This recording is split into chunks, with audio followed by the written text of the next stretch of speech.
लो बच्चों, let's see the question. A stationary Thorion nucleus A equals to 200 and Z equals to 90 emits an alpha particle with a kinetic energy. इसकी kinetic energy कितनी है? ये तो option given है E alpha.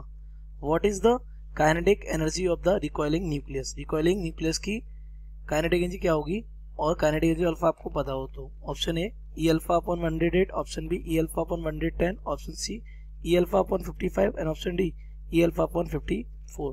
Let's see the key concept of this question. The key concept of this question is beta conservation of momentum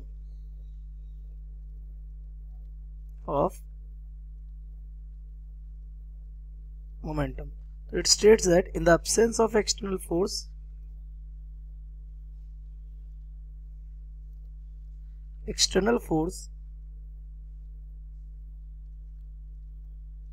the total momentum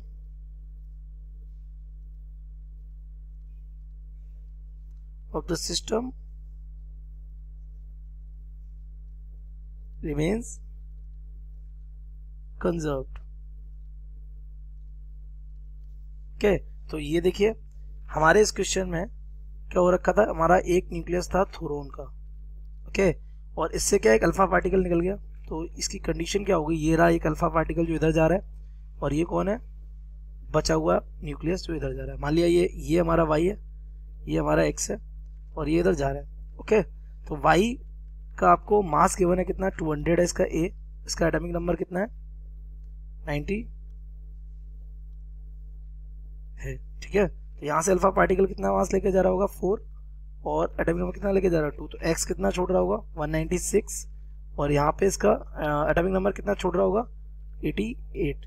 तो ये हमारा x बन रहा है. पॉइंट इज दिस, जब ये x रिकॉइल कर रहा होगा तो इसकी काइनेटिक एनर्जी कितनी होगी, और इसकी काइनेटिक एनर्जी आपको पता है कितनी गिवन है E alpha. So we know that momentum और एनर्जी का रिलेशन क्या होता है, काइनेटिक एनर्जी की इक्वल क्या होता है हाफ mv². तो यहाँ से मास का मल्टीप्लाई मास का डिवाइड करके we can m² v² upon 2m. यहाँ से p² इक्वल क्या हो जाएगा 2m के, यहाँ से p क्या आ जाएगा अंडर रूट के अंदर 2m के. तो भाई कंजर्वेशन ऑफ मोमेंटम क्या हो जाएगा हमारा, ये मोमेंटम ये इक्वल होना चाहिए किसके, मोमेंटम ऑफ अल्फा पार्टिकल.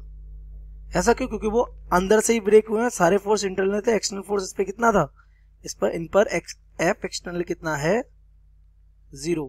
तो कोई एक्सटर्नल फोर्स नहीं, तो मोमेंटम कैसा रहेगा, कंजर्व्ड रहेगा. इसका मोमेंटम हो जाएगा हमारा p ऑफ x, इसका मोमेंटम हो जाएगा p of alpha. But kinetic energy की टर्म में यहाँ आ जाएगा अंडर रूट के अंदर 2 mass of x and mass of kinetic energy of x.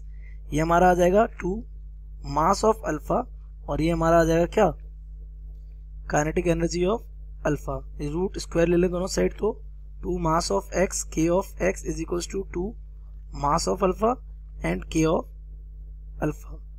अब काइनेटिक एनर्जी अल्फा हमारा E अल्फा से डिनोट हो रखा है, तो 2 से 2 कैंसिल हो जाएगा यहाँ पर. तो mass of x k of x is equals to mass of alpha and ये हो जाएगा E अल्फा. अब मास के बारे में देख लेते हैं. आपको पता है मास ऑफ अल्फा कितना हो जाता है 4, इसको m मान लेते हैं. अगर एक न्यूक्लियस का मास एक न्यूक्लियन का मास कितना मान लें m, तो मास ऑफ अल्फा क्या हो जाएगा 4m. इसके अलावा अगर हम ये वाला पार्ट देखें तो यहाँ पे इसके साथ कितना मास है 4, तो इसका कितना रह गया 196. तो इसका मास ऑफ x कितना आ जाएगा 196 ऑफ m, वेयर m क्या है मास ऑफ 1 न्यूक्लियन सिंपली. तो यहाँ पे हम इसको लिख देंगे तो 196 m और ये हो जाएगा kinetic energy of x is equal to ये हो जाएगा 4m और ये हो जाएगा काइनेटिक एनर्जी ऑफ अल्फा. तो मास से मास क्या हो जाएगा कैंसिल. यहाँ से इसको डिवाइड करेंगे तो kx will become E alpha divided by 4E alpha divided by 196. इससे अगर डिवाइड करेंगे तो ये हमारा आ जाएगा E अल्फा अपॉन ये 4 4 जा 16 36 4 9 जा 36 E अल्फा बाई 49. तो अपने ऑप्शंस को अगर हम मैच करेंगे तो E अल्फा बाई 49 और यहीं अगर हमारा ये A कितना हो जाता 220 हो जाता तो यहाँ पर इसका जो मास आता है अल्फा का तो 4 ही होता है, इसका हो जाता है कितना 216। तो ये कैलकुलेशन हमारी बन जाती है क्या, mass of alpha, mass of X कितना हो जाता है 216 m, kinetic energy of X is equal to ये हो जाता है हमारा 4 m kinetic energy of alpha, m से m कैंसिल, तो हमारे यहाँ से kx आ जाता e alpha divided by 216 and 4, यहाँ से k ऑफ x आ जाता है हमारा कितना e अल्फा डिवाइडेड बाई ये हो जाएगा हमारा कितना 4 5 20 एंड 4 4 16 अल्फा बाई 54, किसके लिए, for a is equal to 220। तो अगर हमारा यहाँ पर 220 होगा तो उसके लिए हमारा ऑप्शन डी क्या हो जाएगा, करेक्ट हो जाएगा। Correct option D. I hope you have understood it well. Best of luck.